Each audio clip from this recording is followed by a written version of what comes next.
On est ensemble jusqu'à 19h, c'est les vraies voix Sud Radio avec nos 3 vraies voix du jour que vous connaissez probablement parce que vous les avez déjà entendus sur Sud Radio. En duplex, une fois n'est pas coutume ce soir, Anthony Martin-Smith, bonsoir. Bonsoir les amis, désolé de ne pas être avec vous, mais j'y suis en tout cas par le cœur et la voix. Exactement, et d'ailleurs on l'entend très bien, on est ravis de sentir votre présence. Je le rappelle, vous présentez tous les week-ends l'émission Faut que ça change sur Sud Radio. Vous êtes aussi, ça peut servir, champion de judo. C'est pour notre sécurité d'ailleurs que ce soir on vous a demandé. Oui, mais là vous êtes en sécurité, Jean-Marie. Voilà, exactement. On est aussi avec une autre voix que vous connaissez, notamment le week-end, mais pas seulement. William T, bonsoir. Bonsoir. Comment ça va? Ça va et vous? Fondateur, président du think tank Le Millénaire, plutôt classé à droite. Plutôt. Toujours, vous n'avez pas changé? Non, toujours pas. Toujours pas. Toujours pas. On est aussi avec Samuel Botton, que vous connaissez. Comment ça va, Samuel? Bah écoutez, ça va bien. Ça va très bien, c'est l'essentiel. Vous êtes enseignant, prof à Sciences Po, cofondateur. Alors non, moi je suis pas prof à Sciences Po, je suis par contre intervenant en influence à Sub de Pub, ce qui va nous aider pour le débat de 18h45. Je me suis trompé, J'aurais bien aimé. Je suis pas assez brillant. Et d'école, c'est pas grave. C'est quoi intervenant en influence? Ça veut dire que j'ai les élèves sur des modules d'une semaine et essayer de poser avec les masters les bases des relations avec les influenceurs et les créateurs de contenu.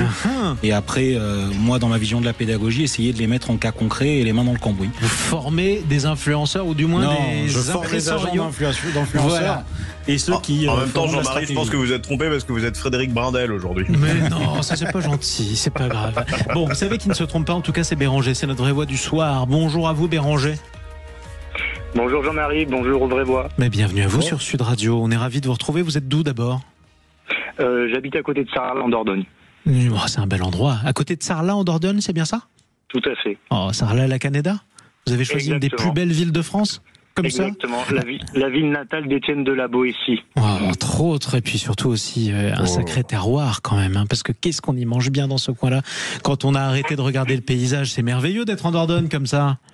Tout à fait. On est très enviés et voilà, on est très contents, très fiers d'être dans cette magnifique région. Oui, c'est peut-être pour ça d'ailleurs qu'il y a tant de monde qui s'y presse pendant l'été, notamment qui viennent d'outre-Manche. Quoi qu'il en soit, mon cher Béranger, avant d'en venir à votre coup de cœur, on va parler du programme de la journée dans les vraies voix sur Sud Radio.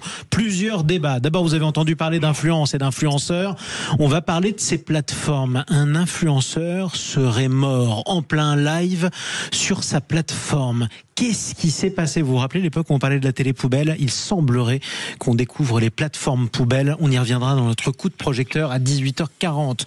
On va vous faire un coup de cœur aussi gastronomique. Pas en Dordogne, désolé Béranger, mais on va faire un tour du côté de Castelnaudary parce qu'à partir de demain, eh bien, c'est un événement gastronomique très important, c'est la fête du cassoulet de Castelnaudary. On va vous parler des vendanges, les vendanges qui arrivent de plus en plus tôt. Figurez-vous qu'aujourd'hui c'est historique. Le crément d'Alsace a commencé à être vendangé aujourd'hui. Oui, vous avez bien entendu, on n'est pas en septembre, on est le 19 août. Eh bien, on vous emmènera dans le Var où vous découvrirez qu'ils ont commencé depuis le 11 déjà, tellement les vendanges s'avancent. Mais avant ça, notre premier débat, on viendra sur ce qui s'est passé à la Maison Blanche. Qui est le vainqueur de la rencontre historique qui s'est tenue à la Maison Blanche? Est-ce que c'est Donald Trump? Est-ce que c'est Vladimir Poutine? Volodymyr Zelensky ou les Européens? Vous votez sur Twitter et sur YouTube et vous nous appelez 0826 300 300. On en débat à partir de 17h30 les amis. Mais tout de suite, chose promise, chose due, le coup de cœur de Béranger. Béranger, vous voulez revenir sur la centrale nucléaire dans le Tarn-et-Garonne qui vient de repartir à pleine puissance pour son premier réacteur parce qu'enfin la Garonne s'est rafraîchie, c'est ça? Oui, tout à fait, oui. Ça fait un petit peu suite d'ailleurs au bulletin. J'ai écouté la météo de Rémi André quelques minutes avant de passer à l'antenne avec vous. Et voilà, ça fait un petit peu suite à ça. C'est-à-dire que les températures et les étés étant de plus en plus chauds, il y a quand même tout le parc de centrales nucléaires français qui doit travailler avec ces conditions météorologiques assez extrêmes. Et donc un réacteur il n'avait pas été mis à l'arrêt. On peut pas arrêter un réacteur et le faire reprendre comme ça, on le sait bien. Mais il avait été donc ralenti et suite à la baisse des températures, il a pu repartir à un régime dit normal, donc dans le Tarn-et-Garonne. Et c'était surtout pour souligner ce coup de cœur, en fait, voilà le savoir-faire de la filière nucléaire française. Qui a été, à une époque, faut quand même se rappeler, mis en place par des types qui avaient une vision à long terme, et non pas certains sires, certains personnages aujourd'hui qui ont une vision beaucoup plus court-termiste.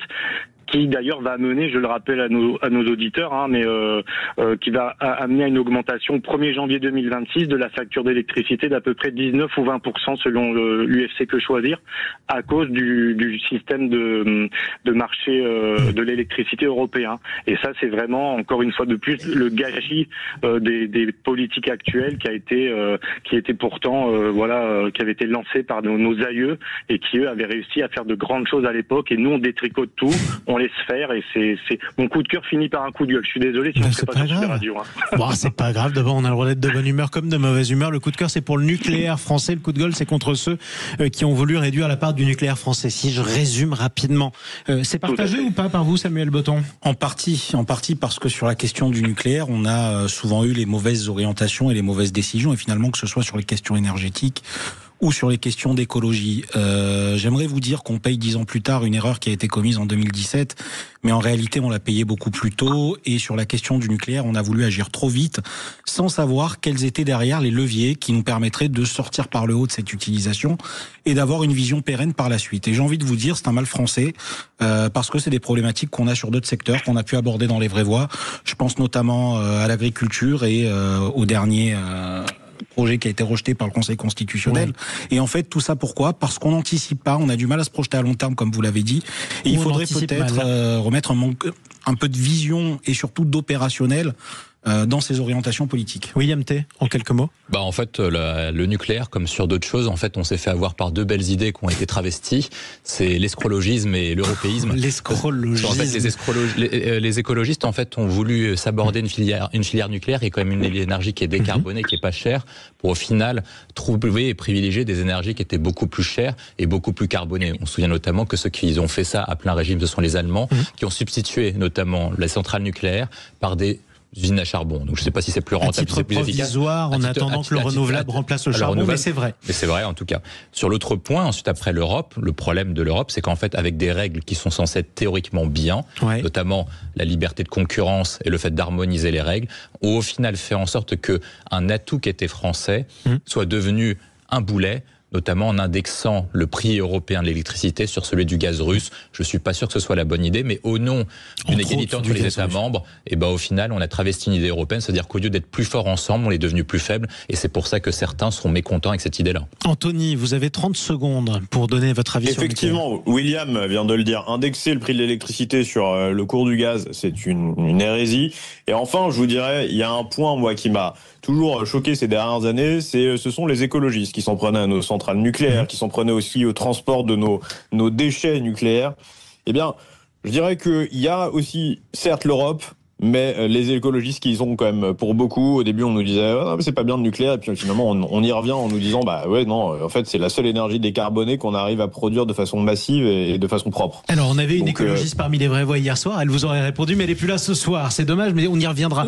Quoi qu'il en soit, juste une précision d'ailleurs, parce que je sais que l'actualité, il fait très chaud. Du coup, on a été obligé de baisser la puissance du réacteur nucléaire de telle ou telle centrale. C'est récupéré tous les étés pour dire vous voyez le nucléaire, ça supporte mal les vagues de chaleur. Non, ce n'est pas grave. Pourquoi? Parce que le parc nucléaire, il est dimensionné d'ailleurs pour l'hiver. C'est là qu'on consomme le plus d'électricité. En fait, on peut se permettre de baisser la production d'électricité en été en France, en tout cas. Donc c'est bon pour les méduses, Jean-Marie. Alors ça, c'est encore autre chose.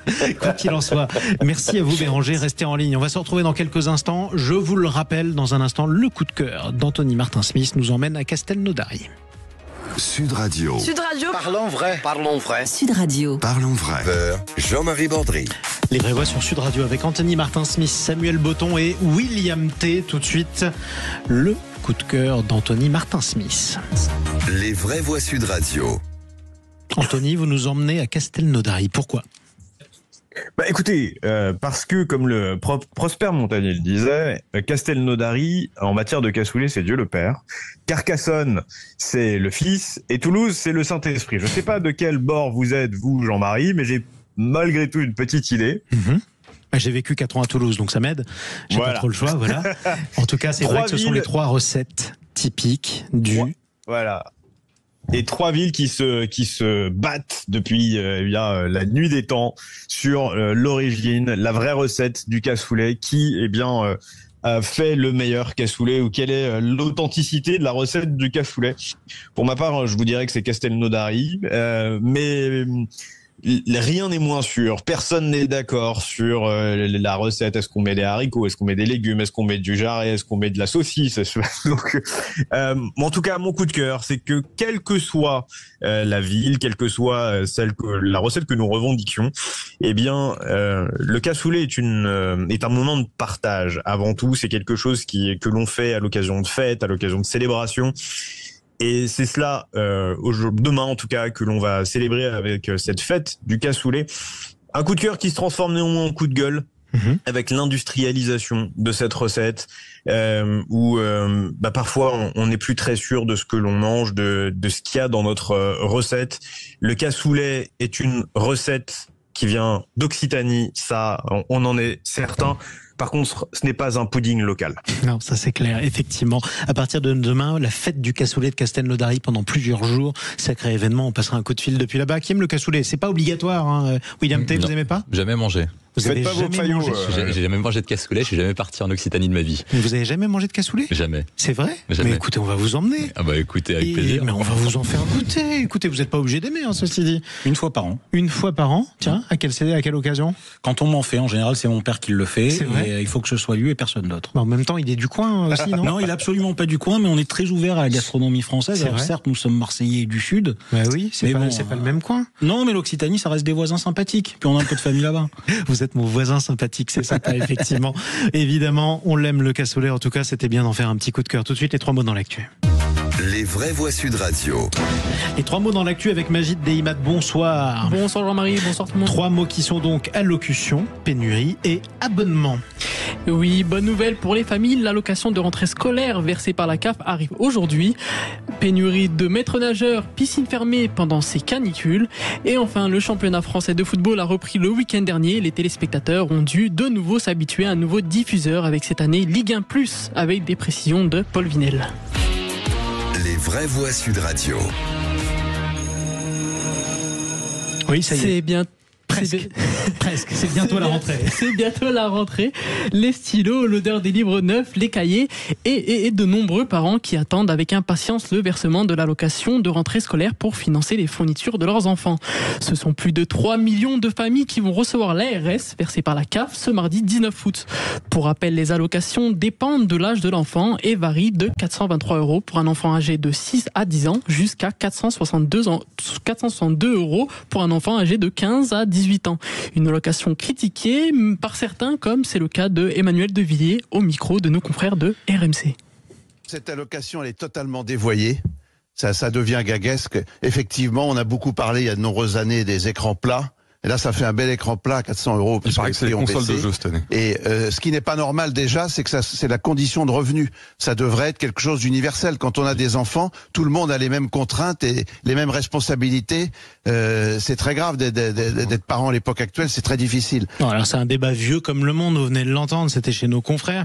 Bon, on l'a pas eu cette semaine sur Sud Radio, mais on pourrait l'avoir. C'est justifié ou pas ce cliché, William T, selon lequel, est-ce que c'est justifié à vos yeux, l'allocation de rentrée scolaire, ça sert à s'acheter des baskets, des écrans plats, des jeux vidéo, ou au contraire ça aide? Vous faites un truc simple, vous demandez à tous les enfants qui ont fait l'école publique d'aller à la rentrée, de voir ce qu'ils ont. Je l'ai fait, moi. Voilà, donc vous demandez à tous les enfants qui ont fait de voir quels sont les achats qu'ils ont fait pour la rentrée scolaire, et vous voyez que principalement ça s'est concentré davantage en fonction des écoles que j'ai faites. Moi c'est simple, j'ai fait trois établissements. Ouais. J'ai fait Boulogne-Billancourt, donc là évidemment vous avez, c'est une caricature. J'ai fait Châtillon à côté d'une cité. Et à ce moment-là, vous voyez comment utiliser l'allocation de rentrée scolaire. Et vous, on vous donnait quoi? Vous l'aviez ou pas? Non, on ne l'avait pas. Vous l'aviez pas? Et je voyais ce qu'avaient mes collègues. Donc vous balancez vos petits camarades parce qu'ils avaient des nouvelles baskets de marque? Non, mais moi ça me faisait marrer. Donc, mais on savait à l'époque que c'était utilisé pour ça. Et c'était même une blague entre nous.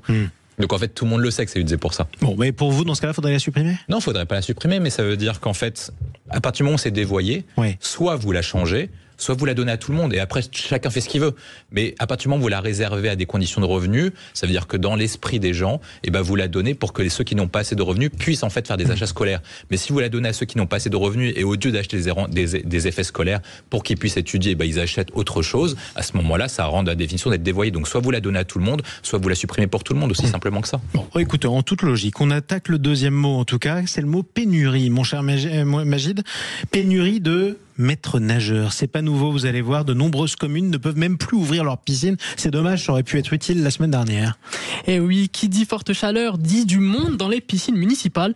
Mais cet été, certaines resteront fermées par faute de personnel. La raison, le salaire jugé trop faible. 1 600 € net par mois en moyenne et ensuite des conditions de travail difficiles. L'été dernier déjà, Anna de Souza Rosa, chargée de développement à la Fédération française de natation, nous confiait les conséquences de cette pénurie sur Sud Radio. Eh ben, les conséquences sont assez nombreuses puisque les structures aquatiques, cela signifie souvent devoir réduire les horaires d'ouverture, limiter le nombre de baigneurs ou même fermer certaines installations par manque de personnel qualifié. Et pour le public, cela peut entraîner une diminution de l'accès aux activités aquatiques, un allongement des temps d'attente pour les cours de natation et potentiellement une augmentation des risques de sécurité si la surveillance n'est pas suffisante. Et on embrasse Patrick Roget, que vous avez reconnu probablement à Savoie, et qui reviendra de vacances très prochainement, à l'affiche d'ailleurs du Grand Matin Sud Radio, bien entendu. Ça a des conséquences donc, et le métier attire de moins en moins. Oui, malheureusement, le métier attire de moins en moins. Sur les 26 000 maîtres nageurs encore en poste, un tiers a plus de 45 ans, et ils sont même 10% étrangers de plus de 65 ans. Résultat, des piscines fermées et d'autres sont de plus en plus difficiles à ouvrir, alors que les canicules, elles, s'installent pour durer. Bon, qui a fait du sport pendant cet été? Anthony Martin-Smith? Ah bah je suis en plein dedans, oui, effectivement. Pour revenir sur cette actualité, le métier de maître nageur sauveteur est quand même quelque chose, ou surveillant de baignade est quelque chose de très difficile, et on demande de plus en plus d'autres choses à faire aux maîtres nageurs dans les piscines, notamment l'entretien de l'eau, le contrôle sanitaire de l'eau, et ça qui n'est pas forcément dans leurs attributions. Et donc forcément c'est du temps en moins que l'on met sur la baignade. C'est un métier en plus qui implique la responsabilité lourde de la sécurité des baigneurs et avec des conséquences qui peuvent être graves. Donc 1 600 € pour ces responsabilités-là, ça me paraît pas assez. Et surtout quand c'est dans des grandes villes où la vie est plus chère. Effectivement. Troisième mot, qui suit le foot autour de la table? Il y en a 2 ou 3? Oui, il y en a plein, d'accord. Majid Deimat, troisième mot, abonnement. La Ligue 1 est de retour. Et d'après le patron de la nouvelle chaîne, elle bat des records. Et oui, plongé, et pas dans une piscine cette fois-ci, mais dans une longue crise des droits TV depuis 2020, le football français est-il en train de renaître de ses cendres? Bonsoir Paul. Bonsoir Majid, bonsoir à tous. Un démarrage plus que réussi pour le nouveau diffuseur de la Ligue 1. Effectivement, la Ligue 1 a repris ce week-end, vous l'avez dit. Les téléspectateurs ont dû de nouveau s'habituer à un nouveau diffuseur. C'est le 3e en seulement 3 ans. En proie à une crise des droits télé depuis maintenant des années. LFP Média, la filiale de la Ligue de football professionnel, a lancé Ligue 1+, sa propre plateforme de diffusion du championnat de France de football. L'année dernière a été marquée par une rupture quasi totale entre le public et DAZN, alors diffuseur du championnat. Les chiffres de visionnage en piratage ont d'ailleurs explosé. Près d'1 téléspectateur sur 3 regardait la Ligue 1 illégalement, et pour cause, des tarifs jugés beaucoup trop élevés par les consommateurs. Au micro de l'Afterfoot hier, Nicolas de Taverneau, directeur de LFP Média, se réjouit de ce bon démarrage. Le public a suivi. Ils sont venus nombreux d'abord pour le match de dimanche soir. Ils étaient près d'1 million. Donc ça, c'est satisfaisant. Ils sont venus nombreux déjà le premier soir, le vendredi. Ils étaient près de 700 000. Et puis ils sont venus nombreux s'abonner surtout, puisque c'est quand même un objectif qu'on a. Aujourd'hui, on a quand même plus de 600 000 abonnés en un week-end. On aura fait probablement en un week-end ce qui a été fait sur la totalité de la saison dernière. À noter que les chiffres avancés par le directeur de LFP Média englobent les abonnements pris directement sur la plateforme Ligue 1+, mais aussi ceux souscrits via Amazon, DAZN et les 4 principaux opérateurs Free, SFR, Bouygues et Orange qui diffusent également la chaîne. Objectif donc pour Ligue 1+, 1 million d'abonnés avant la fin de la saison. Bon, qui regarde le foot et s'est abonné à cette nouvelle chaîne? Alors, je me suis abonné, j'ai suivi avec grande attention ce premier week-end pour des raisons professionnelles aussi. Et j'espère que c'est le début d'une période de stabilité pour le foot français en termes de diffusion. Ce qui a été proposé par Ligue 1+ sur ce premier week-end, c'est exactement ce qu'il fallait faire ces 5 dernières années. Moi, voir des capitaines qui vont signer des contrats et des feuilles de match, c'est pour ça que je souscris à une chaîne. Et c'est aussi ce qui met dans une ambiance et permet de storyteller le produit. Après, sur la question de la diffusion, il y a aussi un accord avec Canal qui était sur le point d'être signé aujourd'hui, qui a capoté. C'est dommage, je doute pas qu'on y arrive à un certain point, mais en tout cas, c'est des lancements qui sont... Il y a des négociations en ce moment d'ailleurs. Négociations en ce moment, donc on va voir ce qui va se passer, mais c'est extrêmement prometteur et j'ai senti que le téléspectateur a été respecté jusqu'au bout. William T. Moi, je me suis pas abonné parce que je suis abonné au parc. Donc, c'est tellement parisien. C'est pas possible de faire plus parisien. Je suis pas parisien, je suis grandi à Boulogne-Billancourt. Oui, c'est vrai. Juste à côté du c'est parc, à 200 mètres de Paris. Vous avez raison que c'est caricatural. Et il vous dit ça en costume cravate. Mais on peut pas faire plus parisien. Qu'est-ce que vous voulez que je vous dise? Soit vous assumez ce que vous êtes, soit vous êtes un cliché. J'incarne les deux. Mais ensuite, après, pourquoi est-ce que je trouve que la Ligue 1 est pas mal? Parce que moi, je trouvais que les meilleurs diffuseurs ces derniers temps, c'était Prime Video, ceux qui avaient fait un très bon abonnement. Et Amazon Prime. Et donc là, je trouve qu'ils reprennent les mêmes concepts, donc ça a l'air d'être pas mal du tout. Après, le problème, quand vous êtes parisien, c'est qu'en fait, vous regardez pas les matchs de Ligue 1 parce que vous gagnez tout le temps. Et oui, le problème, c'est quand vous êtes parisien, c'est qu'on vous écoute même plus parler de foot parce qu'on vous supporte plus. Le reste de la France, tout simplement. J'en profite d'ailleurs pour faire un clin d'œil parce que vous avez parlé de temps révolus à l'époque où on avait Amazon, et le nom de Monsieur de Taverneau, Nicolas de Taverneau, doit aussi rappeler des souvenirs que regrettent nos amis supporters bordelais qu'on embrasse, nombreux à écouter Sud Radio, parce qu'à l'époque où il était le propriétaire de ce club était champion de France, il était en Europe et il était à sa place. Voilà. On reste sur Sud Radio et on va reprendre la direction de Washington pour faire un bilan. Qui est le vainqueur de la rencontre historique entre les chefs d'État et de gouvernements européens, la présidente de la Commission, le président ukrainien et le président américain? Qui a gagné ce matin? Est-ce que c'est Donald Trump? Est-ce que c'est Vladimir Poutine? Est-ce que c'est Volodymyr Zelensky? Ou est-ce que ce sont les Européens votés? Appelez-nous 0826 300 300. On en débat dans un instant. Sud Radio. Sud Radio. Parlons vrai. Parlons vrai. Sud Radio. Parlons vrai. Jean-Marie Bordry. Pas de vacances pour les vraies voix Sud Radio. Pas de vacances pour William T, même si c'est un choix.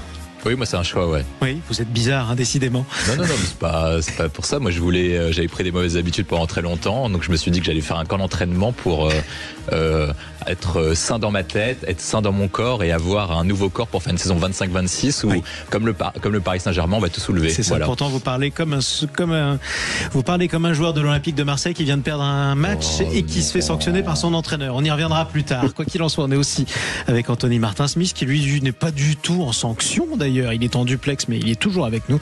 Et Samuel Botton est là aussi, le supporter marseillais. Toute la France est autour de ce studio. Tout de suite, on parle de la situation internationale.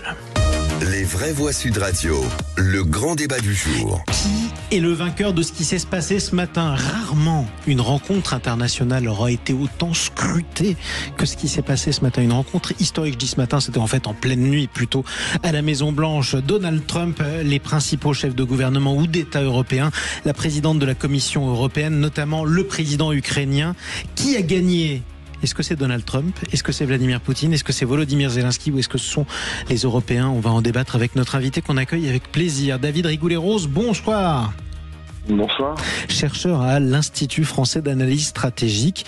Vous êtes aussi rédacteur en chef de la revue Orient Stratégique. Je suis très content de vous avoir, David Rigoulet-Rose, parce que on vous a eu avant ces rencontres historiques. C'est très bien qu'on puisse débriefer après. Comme ça, on va d'abord vérifier si vos pronostics se vérifient. Bon, c'est vrai, on triche un petit peu. Et ensuite, on va voir surtout comment vous avez vécu ces moments historiques. D'abord, autant de chefs d'État européens et de gouvernement à la Maison-Blanche, c'était jamais arrivé. Rien que ça, c'est un point pour Donald Trump. Ah oui, en termes d'affichage, alors effectivement, c'est un point pour Donald Trump. Ça allait pas de soi d'ailleurs, parce que accepter l'avenue des Européens en sachant que les Européens étaient un soutien indéfectible à Zelensky, ça pouvait constituer éventuellement un inconvénient pour Donald Trump, mais il s'est présenté comme un maître de cérémonie. Il adore être au centre du jeu de toute façon, et il l'a manifesté d'ailleurs à plusieurs reprises quand il est sorti pour téléphoner directement au président Poutine. Donc c'est une manière il se met au centre du jeu et de se présenter comme la pièce incontournable en réalité pour parvenir à une sortie du conflit. Et plusieurs objectifs qui ont été listés par les différents intervenants à la fin de ces rencontres. Faire enfin une rencontre entre Volodymyr Zelensky, l'Ukrainien, et Vladimir Poutine, le Russe. Alors il y a une information qui nous est parvenue il y a quelques minutes. La Russie a proposé à Volodymyr Zelensky de venir rencontrer Vladimir Poutine. Où ça, devinez ? À Moscou. Évidemment, il a refusé, pas à Moscou quand même. Bon, est-ce qu'on a l'impression, que la Russie va tout faire pour donner le mauvais rôle à l'Ukraine et faire en sorte que si les négociations de paix capotent, ce sera la faute de l'Ukraine? C'est l'impression que vous avez aussi? De toute façon, ce sera la stratégie de Vladimir Poutine, puisque il a laissé entendre qu'il était prêt à certains ajustements, mais pas un cessez-le-feu, comme vous évoquez les propos que l'on avait eus avant justement la rencontre. J'avais été très prudent en disant qu'il y avait des attentes qui devaient pas être inconsidérées, que le président espérait un cessez-le-feu, mais qui n'a pas eu lieu, et du coup, il a eu des discussions qui ont laissé entendre que le président Vladimir Poutine avait esquissé des ajustements possibles s'il y avait du côté de Zelensky, évidemment, l'acceptation d'un compromis sur les territoires. Et on peut noter d'ailleurs que dans la réunion qui a eu lieu à Washington, le focus s'est pas porté sur la question des échanges de territoires, qui était le point central du président Donald Trump. Il l'avait redit justement en disant que de toute façon, il faudrait bien que le président Zelensky accepte un compromis territorial. On a insisté beaucoup plus sur les garanties de sécurité, justement, qui pourraient être apportées à Zelensky et qui constitueraient un préalable avant une acceptation éventuelle d'un compromis sur les territoires. Donc on a inversé un petit peu les deux paramètres. C'est notable. Et d'ailleurs, à cette occasion, le président Donald Trump a dit qu'il serait prêt à participer, justement, à la demande des Européens, à garantir, on va dire, en dernier ressort, un apport américain, justement, dans le cas où il y aurait effectivement un accord qui serait défini et finalisé. Anthony Martin-Smith, est-ce que c'est Trump qui a gagné la partie ? Écoutez, j'ai le sentiment en tout cas que Trump n'a pas réellement d'opinion sur la question aujourd'hui qui l'anime. En revanche, il a un orgueil. Et si vous vous rappelez bien l'image quand même très forte de Vladimir Poutine parlant pendant 8 minutes, non pas pendant une conférence de presse, mais pendant une annonce à la presse, et Trump seulement 4, qui paraissait très bougon, un peu contrarié. Il a sauvé la face lors de son interview à Fox News juste après le sommet, mais avec un Donald Trump presque exclu d'une visite officielle que lui-même avait organisée en Alaska, puisque Vladimir Poutine avait visité le cimetière avec des pilotes russes qui avaient officié pendant la Seconde Guerre mondiale. Pardon, j'ai dit. Oui, des pilotes soviétiques, tout à fait. En d'autres termes, pour vous, à Anchorage, la star, c'était pas Trump, c'était Poutine. C'était Vladimir Poutine. Et donc Donald Trump, aujourd'hui, puisqu'il n'a pas d'opinion, mais il a une image à travailler, un orgueil à conserver, accueillir les Européens qui pourrait être pour lui une porte de sortie en disant, voyez, moi j'ai mis tout le monde autour de la table, on peut rien me reprocher. Et j'arrive à résoudre le conflit. Il cherchera en tout cas à obtenir un cessez-le-feu ou en tout cas une paix relative par tous les moyens possibles. Et en utilisant les Européens de cette manière-là, il gagne encore une fois. Justement, ce que vient de dire notre invité, c'est parfaitement juste. Il a tenu pendant toute cette rencontre la cérémonie en main. Donc, David Rigoulet-Rose, si je comprends bien, au-delà de la communication, concrètement, aujourd'hui, on n'est pas beaucoup plus proche de la paix qu'on ne l'était il y a 2 jours. Si je comprends ce que vous dites tous les deux, ou alors corrigez-moi si je me trompe. Oui, non, pour l'instant, visuellement, en termes d'affichage, il n'y a ni perdant ni gagnant. À ceci près que Zelensky, peut-être, de manière relative, a pu bénéficier du soutien affiché et ferme de l'ensemble des Européens, ce qui n'est pas rien. Oui. Même si, sur le fond, il y a, on va dire, ça a posé des jalons, mais ça n'a pas déterminé les paramètres qui seront les plus importants au moment où il faudra choisir. Et là, il y aura forcément des sacrifices d'un côté ou de l'autre. Parce que si Zelensky obtient un certain nombre de garanties de sécurité, notamment une force de réassurance dont parle le président Macron, ça serait sur la base quand même d'un accord avec Vladimir Poutine. Et là se posera le problème des cartes. Oui, et de la Crimée, du Donbass, et la question qui se posera, c'est... Pour ce qui est de la Crimée, en revanche, pour ce qui est de la Crimée, les choses sont claires. Le président Donald Trump l'a dit. Il a dit, pas question pour l'Ukraine, sur trousse sociale, de récupérer la Crimée, donnée par Obama, et pas question que l'Ukraine entre dans l'OTAN. Là, c'est les deux lignes rouges. Là-dessus, c'est clair. Des lignes rouges favorables, mais les lignes rouges dressées par Donald Trump, elles sont favorables à la Russie, pas à l'Ukraine, pour le coup. Elles sont favorables à la Russie, mais parallèlement, il laisse entendre que les Russes pourraient faire de petits ajustements qui seront vraisemblablement pas suffisants, parce que l'objectif des Russes, en réalité, on l'a compris en Alaska, c'est de pouvoir conquérir sans combat ce qui reste de l'oblast du Donetsk, c'est-à-dire effectivement du Donbass, qui leur demanderait des mois et des mois, sinon des années de combats supplémentaires avec des pertes proportionnelles pour l'obtenir par la force. Et donc, du point de vue de Vladimir Poutine, qui est un joueur d'échecs, il veut laisser l'impression qu'il offre une perspective de paix par un compromis territorial qui lui permettrait de faire l'économie de ces combats. Samuel Botton, et ensuite, c'est là où effectivement... Et c'est là où effectivement il y a des points. Oui, et c'est le gros enjeu. On va donner dans un instant la parole à nos deux auditeurs, Béranger et Bruno aussi, qui nous appellent au 0826 300 300 depuis Livry-Gargan. Mais avant ça, Samuel Botton. Moi, j'ai tendance à rester sur la même ligne qu'il y a quelques jours. On n'est même pas au début d'une solution à ce conflit. Pour le communicant que vous êtes, tout ce qui s'est passé en 3 jours, ce n'est que de la com. C'est que de la com, c'est que de l'image, rien n'est fait, rien n'est signé, et surtout, je vais même aller plus loin. J'avais parlé de Donald Trump comme d'un piètre joueur d'échecs. Aujourd'hui, il est le valet de Vladimir Poutine. Et il lui pose la table. Il lui pose la table, et le problème, c'est que vous ne pouvez pas faire confiance à Poutine, jamais. Et vous ne savez pas jusqu'où il se servira de ces discussions, de ces négociations, et des relations qu'il peut avoir avec Trump et avec l'Europe pour gagner du temps et faire ce qu'il a à faire. Aujourd'hui, il y a un problème, c'est que Trump, il a un boulet d'étranglement qui lui vient de sa propre population et de ses propres forces armées. Aujourd'hui, les États-Unis, de par les dons d'armes qu'elles ont fait, se sont affaiblis. Et surtout, c'est ce que je disais, il a été élu sur 2 points. Le premier, c'est le déclassement de la population américaine qui est censé régler, et sortir les États-Unis des conflits dans le monde. Il est en train d'échouer sur les deux. Bon, il y a quelqu'un qui n'est pas du tout d'accord avec vous. Je m'en doutais. Au 0826 300 300, on vous retrouve, Béranger. Pour vous, il y a un gagnant, et pour vous, c'est Poutine, clairement. Pourquoi ?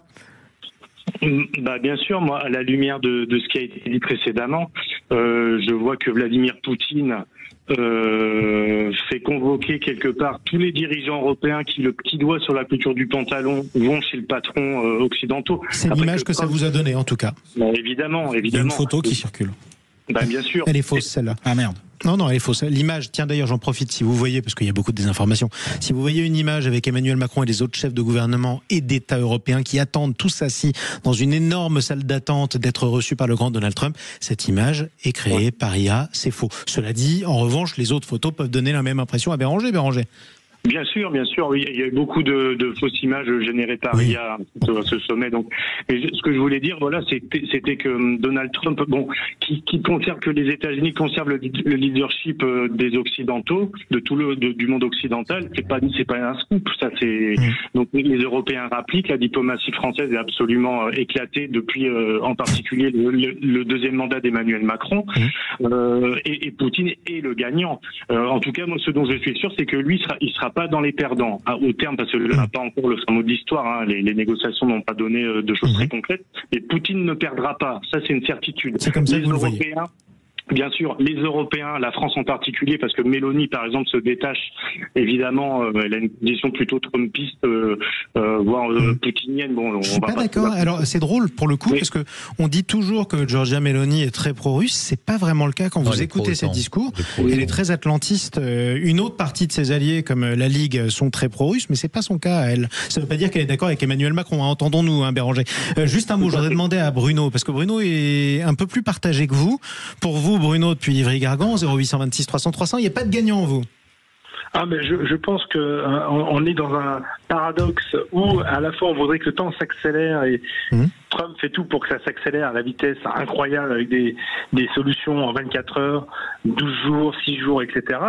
Et à la fois maintenant un temps beaucoup plus long.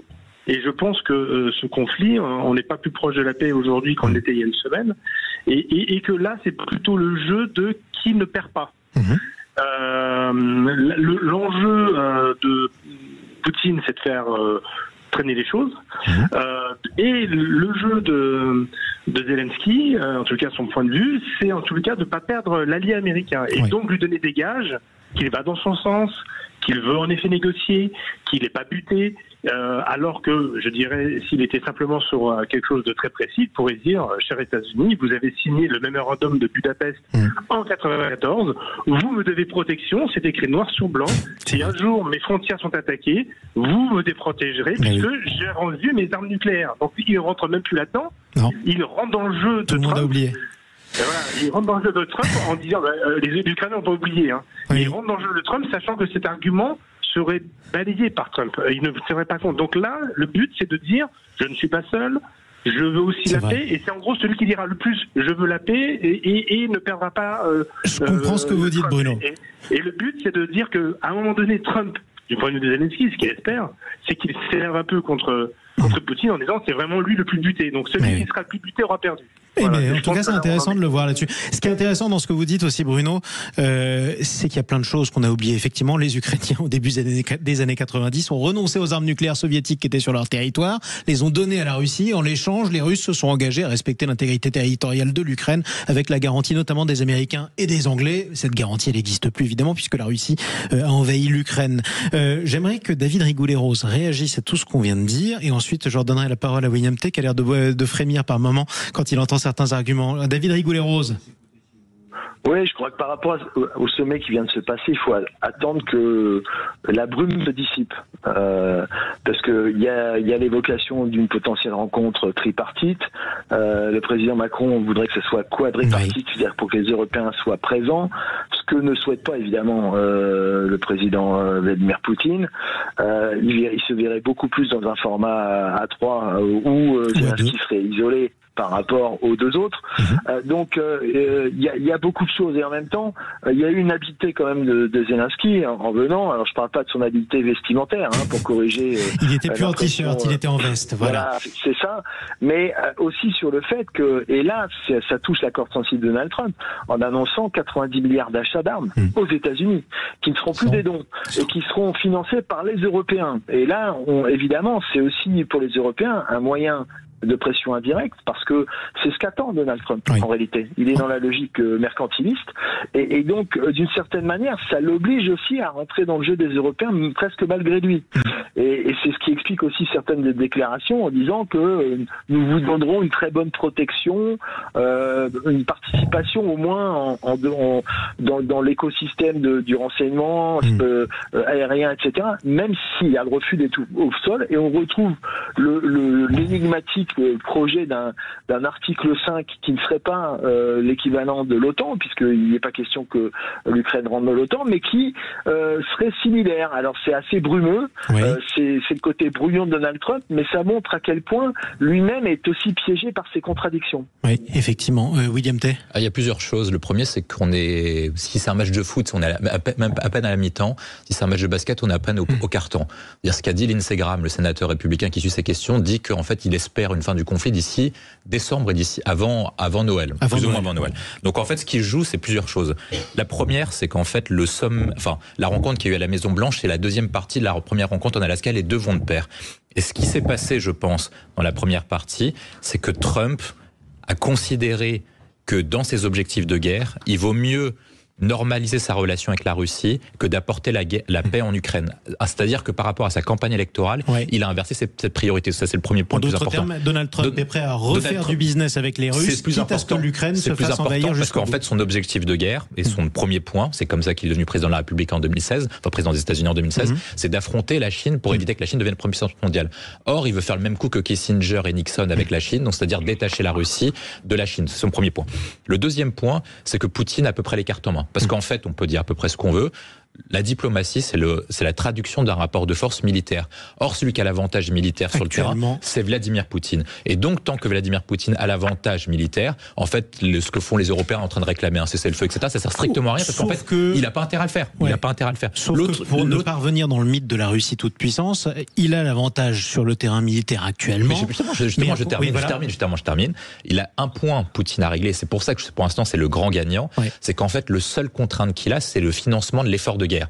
Or, le seul pays qui peut bloquer l'effort de guerre russe, ce sont les États-Unis d'Amérique, parce que c'est eux qui contrôlent le système international, c'est eux qui contrôlent la monnaie, et ceux qui contrôlent les échanges. Et donc, le fait que Poutine ait réussi à retourner la tête de Trump en disant qu'il vaut mieux pour Trump normaliser les relations avec la Russie que d'apporter la guerre en Ukraine, et ça lui servirait plus dans sa grande histoire, parce qu'un rapprochement entre la Russie et les États-Unis, peut-être pour nous c'est pas grave, mais pour un Américain ce serait historique, notamment qui s'est passé. Que ce soit crédible. Je pense que ça va se faire. Je pense qu'en tout cas les deux ont intérêt à le faire. Parce que ça tournerait la page de la guerre froide et ce serait fantastique pour Trump.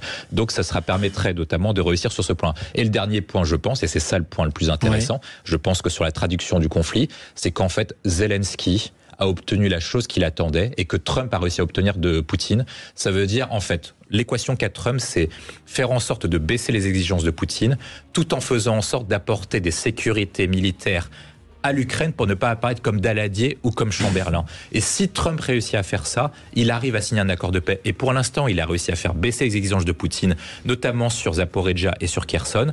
Et il a réussi à faire accepter des éventuelles garanties de paix qui sont pas en fait des garanties de paix directes, mais des garanties d'achat militaire. Mais pardon, mais vous vous rendez compte de ce qu'on est en train de dire quand même. Ça veut dire en gros qu'il y aura une paix d'ici Noël ou au début d'année prochaine. Vous dites qu'on a fait baisser les exigences de Poutine qui, dans sa grande bonté, ne revendique plus Kherson, qu'il a perdu militairement. Il l'avait prise, il en a été chassé militairement. Oui, mais ce qu'a expliqué Donald Trump à Zelensky hier matin, c'est très simple. Ça veut dire que si Zelensky ne signe pas un traité de paix, et c'est ce que Zelensky a compris, je pense. Ça veut dire que Trump se retire et que Poutine envahira tôt ou tard et gagnera militairement. C'est ça qui traduit en fait ce que dit Trump à Zelensky, c'est de dire il vaut mieux accepter le deal maintenant, quitte à éviter 10 000, 20 000, 30 000 morts de plus et sacrifier 2-3 districts. Plus de régions. Voilà. On en reparlera quoi qu'il en soit. Merci à vous. Merci à notre invité David Rigoulet-Rose d'être intervenu sur Sud Radio. Je rappelle que vous êtes chercheur à l'Institut français d'analyse stratégique et rédacteur en chef de la revue Orient Stratégique.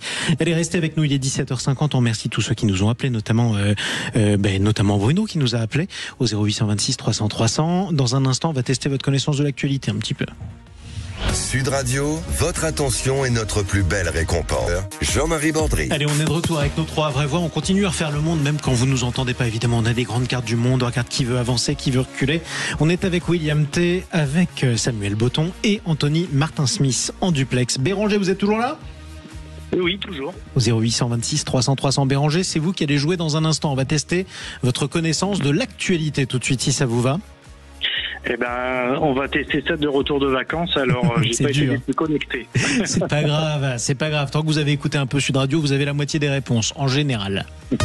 Les vraies voix Sud Radio, le quiz de l'actu. Je rappelle la règle, c'est une tradition dans cette émission. À la fin de la première heure des vraies voix, je vais vous lire plusieurs citations de personnages publics que vous connaissez forcément, qu'ils soient français ou étrangers. C'est à vous, Béranger, à vous seul de répondre. Vous devez deviner qui c'est. Si vous vous trompez ou si vous passez, les vraies voix répondent. Le premier arrivé a gagné le point. D'accord ? D'accord. Pour vous, Béranger, première citation. Qui a dit, qui c'est qui l'a dit, comme dirait Cécile de Ménibus, je cite, la Russie est devenue durablement une puissance de déstabilisation, une menace potentielle pour beaucoup d'entre nous, et le président Poutine a rarement tenu ses engagements. Qui a dit ça ? Oh, est-ce que ce serait pas Jean-Noël Barrot ? Pas loin, mais c'est un peu plus Emmanuel Macron. Oui, un point pour Samuel Botton. Deuxième tentative pour vous, Béranger. Ça concerne une histoire de mariage frauduleux. Qui a pu parler au sujet d'un mariage frauduleux de, je cite, cette intention qui fait défaut lorsqu'il est établi que l'un des époux n'ont contracté mariage qu'en vue d'une... C'est une situation... Bon, vous savez quoi, je vais pas la faire, cette citation, elle est trop compliquée. On y Robert Ménard. Je l'ai. C'était pas Robert Ménard, c'était Gérald Darmanin. En fait, c'était une citation de la circulaire, mais c'était tellement compliqué, comme dans une circulaire, que vous l'auriez pas reconnu. Je vais prendre quelqu'un d'un petit peu plus reconnaissable. Si j'imitais sa voix, vous le reconnaîtriez tout de suite, Béranger. Qui a dit, je cite, au pied de Trump, les petits Européens viennent prendre des nouvelles. Une unité dont ils sont incapables pour dire à leur maître d'arrêter le massacre à Gaza. Qui a pu dire ça ? Alors là, non, j'en ai aucune idée. Je préfère entendre Jean-Luc Mélenchon. Mais oui, c'est Samuel Botton, il est injouable. Qui revient sur Gaza à tout bout de champ, quoi qu'il arrive, quel que soit le sujet. Il est rentré de vacances, là. Il est rentré de vacances, effectivement. Sur ce sujet, il n'en a pas pris, il a tweeté tout l'été, honnêtement. On continue. Qui a pu dire au sujet, ou plutôt vis-à-vis de François Bayrou, qui a pu dire, je cite, dans le contexte international, le pays a vraiment besoin de stabilité, donc pas de coups politiques. Il faut du courage pour prendre des décisions fortes. Qui a dit ça à François Bayrou ? Oh, oui. Serait quelqu'un du Rassemblement National? Non. Je crois que c'est Emmanuel Macron encore. C'est ça. C'est Emmanuel Macron. C'est Emmanuel Macron. On continue. Personnage public que vous connaissez, dont on a parlé dans l'émission. Qui a dit, c'est la dernière question, parce que je veux quand même que vous ayez un point, Béranger. Qui a dit, je cite, « Nous allons en savoir plus sur le président Poutine dans les prochaines semaines ». Qui aurait pu ajouter un stay tuned sur les réseaux sociaux. Béranger, je vous aide beaucoup. Non, j'ai pas la rêve, je suis désolé. Donald Trump. C'est Trump. C'est Trump, évidemment. C'est Trump. J'essaie de le dire, comme le dirait Anthony Martin Smith, avec un accent de faux américain. Le mien, pas le sien, évidemment. Bon, c'est pas grave. C'est Samuel Botton qui a gagné ce soir, Béranger. Vous reviendrez nous voir ? Mais avec grand plaisir, et je reprendrai l'actualité un petit peu plus sérieusement, c'est promis. Bon, écoutez, vous n'êtes pas à l'école, vous excusez pas, c'était pas le conseil de classe, tout va bien. C'est pas grave, c'est votre rentrée, vous revenez de vacances, branchez-vous tranquillement, écoutez Sud Radio à n'importe quelle heure. On va lui mettre une mention assez bien. Allez, mention assez bien, mais mention, moi j'étais très content de vous avoir. C'est ça, si vous continuez comme ça à intervenir à tout bout de champ, je vais vous donner un avertissement discipline, Anthony Martin Smith. C'est moi qui donne les notes, c'est tout. Allez, restez avec nous, on va se retrouver dans quelques instants. La deuxième heure des vraies voix, c'est après. Vous avez entendu parler du meilleur de la politique par moment, on va entendre parler du pire des plateformes et des réseaux sociaux. Figurez-vous qu'on peut mourir en direct sur une plateforme internet. Ce sera le coup de projecteur des vraies voix après le journal de 18h. Sud Radio. Sud Radio. Parlons vrai. Parlons vrai. Sud Radio. Parlons vrai. Radio qui sont de retour jusqu'à 19h, c'est la deuxième heure les amis, on est ravis de vous accompagner. On est toujours avec Anthony Martin Smith, à distance, en duplex, presque en vacances, dirais-je. En tout cas, votre chaise est vacante ce soir dans le studio de Sud Radio. Toujours avec nous, Anthony ? Je vois votre clin d'œil, Jean-Marie. Mais oui, bien sûr, toujours. William T est avec nous également. Je le rappelle, président, fondateur du think tank Le Millénaire, classé plutôt à droite. Et puis nous sommes avec Samuel Botton qui est toujours avec nous, communicant et président, d'ailleurs expert en communication, chez Step Conseil. Précisément, c'est quoi un expert en communication d'ailleurs ? On est sur tout ce qui est relations publiques, affaires publiques, conseils, stratégie. Nos métiers ont évolué, donc aujourd'hui, on a de plus en plus de dossiers en influence. Oui. Et essayer d'accompagner autant que faire se peut TPE, PME, grands groupes et parfois des politiques. Eh ben ça tombe très bien parce que l'influence, on va en parler. Les influenceurs, on va vous parler de cet homme, un malheureux, qui est mort pendant un live, c'est-à-dire pendant un direct vidéo sur sa plateforme il y a quelques jours. C'était un influenceur très connu manifestement puisque ses vidéos sur TikTok en tout ont généré plus d'1 milliard de vues, c'est considérable. Il est mort pendant une vidéo en direct dans son sommeil et ce qui est très gênant, c'est que les vidéos et les lives des jours et des heures qui l'ont précédé le voyaient subir des sévices auxquels il semblait à moitié consentir de ses camarades. On va vous parler de ces plateformes poubelles qui vous montrent des scènes absolument abjectes que par voyeurisme des centaines de milliers d'internautes regardent. On décryptera ça dans le coup de projecteur des vraies voix. Dans quelques minutes, on va vous parler des vendanges. Tiens Anthony, si je vous dis la saison des vendanges, d'habitude vous me dites c'est quand ? Plutôt septembre. Ouais, c'est ça. Et ben ça a commencé aujourd'hui pour la première fois de l'histoire pour le crément d'Alsace, figurez-vous. C'est le 19 août, c'est de plus en plus tôt. Ben on va vous emmener dans un endroit où ça a commencé encore plus tôt. Il y a une semaine, plus d'une semaine, direction le Var, c'est dans quelques minutes. Mais avant ça, on retrouve un autre auditeur. Pascal, depuis Clermont-Ferrand. Bonsoir Pascal, au 0826 300 300. Bonsoir. Ça va ? Ma foi, oui. Ça va ? Mais écoute, j'espère bien. Vous êtes toujours en vacances ? Vous êtes à Clermont ? Moi, je suis en vacances, on va dire, tout le temps, puisque je suis retraité. Donc, bon. Je fais des grandes vacances. Mais écoutez, c'est des grandes vacances, mais vous avez travaillé toute votre carrière pour y avoir droit, donc c'est très bien. Vous avez un coup de gueule à faire passer, mon cher Pascal. C'est un coup de gueule qui parle à la fois d'économie et de politique. Ça va intéresser William T. Oui, voilà. Donc moi, si vous voulez, depuis une cinquantaine d'années, enfin au moins une quarantaine d'années, à chaque fois, on nous sert la même salade, c'est-à-dire ça va être très dur, il va falloir vous serrer la ceinture. En fait, c'est ce qu'on nous dit à chaque fois, hein, grosso modo. Et là, il y a un déficit budgétaire qu'il va falloir qu'on éponge. Et pour ce faire, eh bien, on va nous mettre des taxes et des impôts supplémentaires. Alors moi, déjà, ce que je comprends pas, c'est qu'avec le nombre de gens qui ont fait sciences politiques, l'ENA, des gens surdiplômés, soi-disant très intelligents, qui sont quand même très nombreux à Bercy, hein, qui est au ministère des Finances, je me demande comment ils font pour pas être capables, pour pas être foutus d'équilibrer un budget.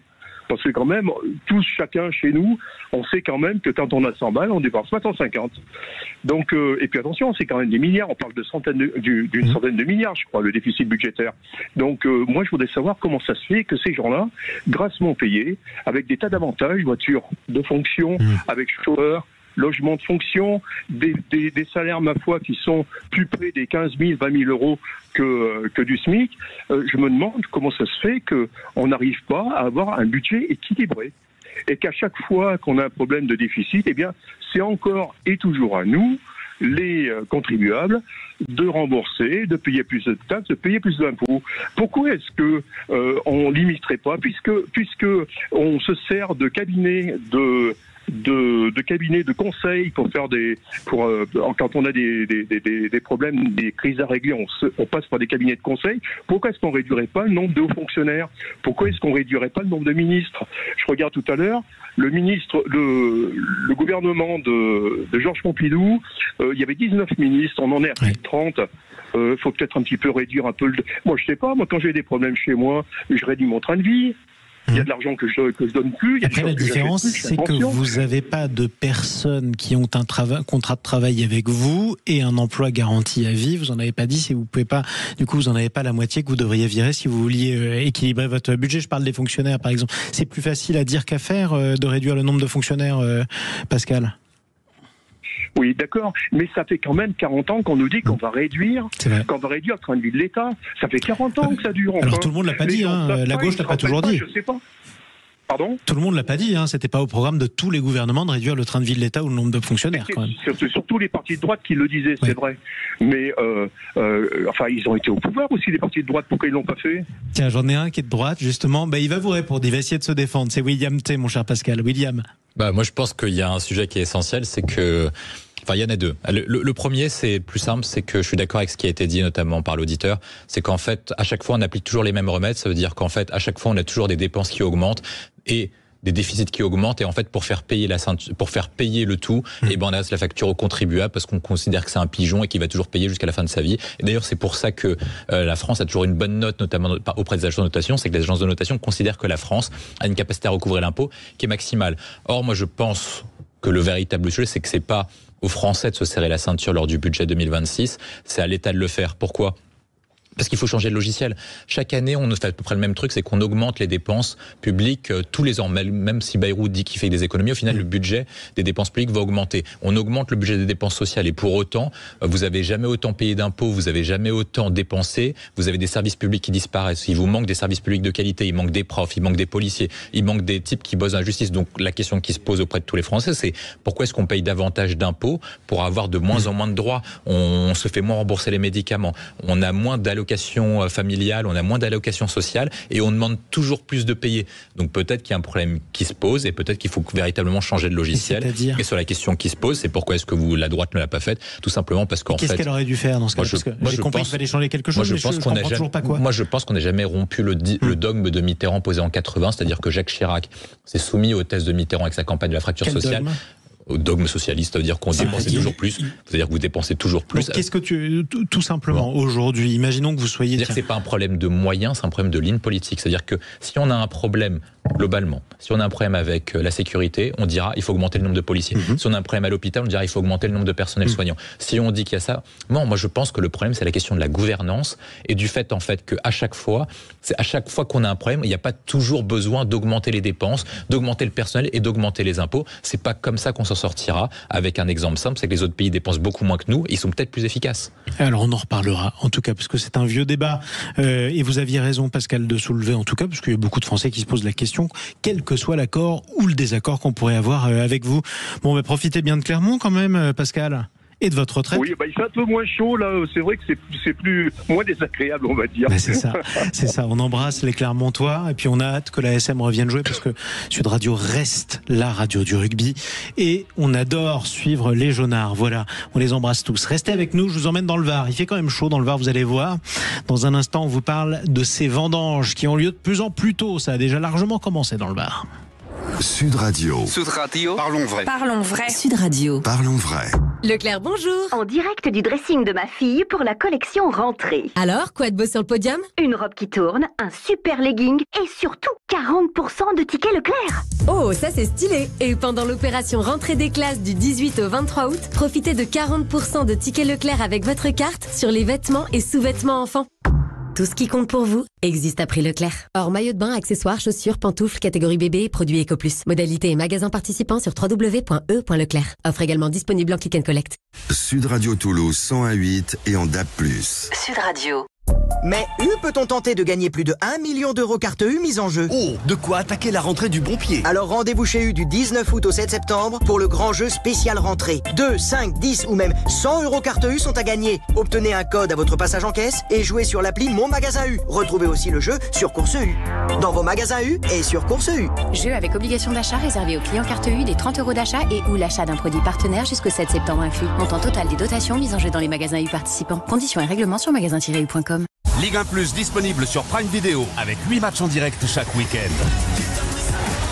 Retrouvez les plus grands chocs de la saison, suivez les derbys les plus mythiques et profitez du meilleur de la Ligue 1 McDonald's. Offre de lancement immanquable, économisez 24 euros la première année. Ligue 1 Plus disponible sur Prime Video. 12,99 € par mois avec un engagement de 12 mois. 14,99 € par mois après les 12 premiers mois. Offre valable du 11 au 31 août 2025. Le contenu peut inclure des publicités, conditions générales sur Amazon.fr.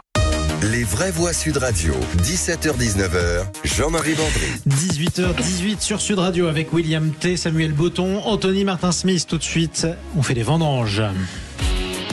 Les vraies voix Sud Radio.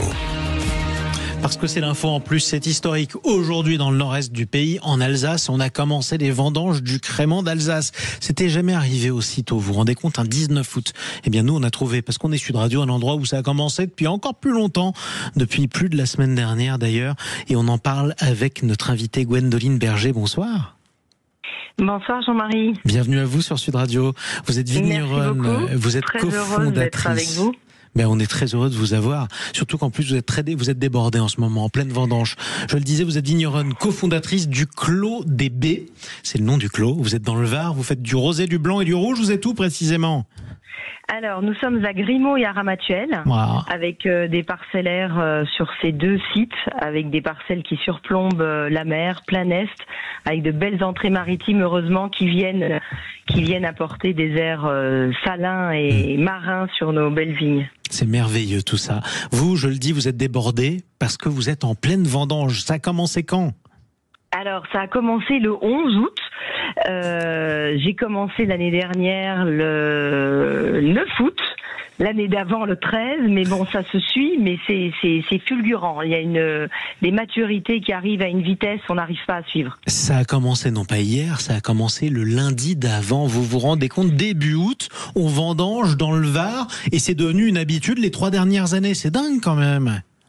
C'est absolument dingue et je trouve que ça s'accélère d'une façon effroyable parce que j'ai grandi pas très loin de là, certes dans un terroir un peu plus frais, si ce n'est qu'il est qu'à 18 km de là, mais on faisait les vendanges au mois de septembre, mi-septembre jusqu'à mi-octobre. Ben oui. Et je les ai faites moi-même les vendanges à cette époque-là et que ça, enfin, moi j'avais pas l'impression, mais ça avance très très vite et c'est vraiment on se pose des questions jusqu'où on va aller. Mais c'est ça en plus, on est presque dans le sketch des bronzés font du ski. L'année prochaine, je skie au mois de juillet. Ben là, en tout cas, l'année prochaine, je vendange au mois de juillet, ma chère Gwendoline.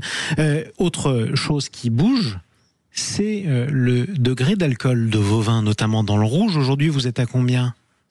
Alors c'est un vrai problème parce que pour faire des bons rouges, il faut avoir des éléments dans les baies et surtout dans la peau du raisin et avoir des pépins mûrs. Sinon on fait des vins astringents, on fait des vins qui ne se tiennent pas, on fait des vins qui n'ont pas de gourmandise et qui sont âpres.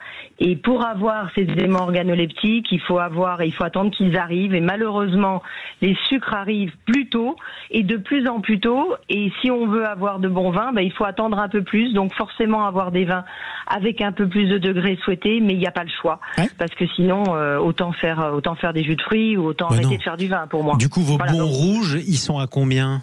Alors on tourne autour de 13,5, 14, ça peut monter un peu plus, mais je suis extrêmement vigilante pour essayer d'être sur le pied de guerre pour les ramasser le matin où il faut pour ne pas perdre une journée et avoir un peu plus de degrés malheureusement. Bon, ça fait quand même du bon vin et c'est ça le plus important dans un endroit magnifique.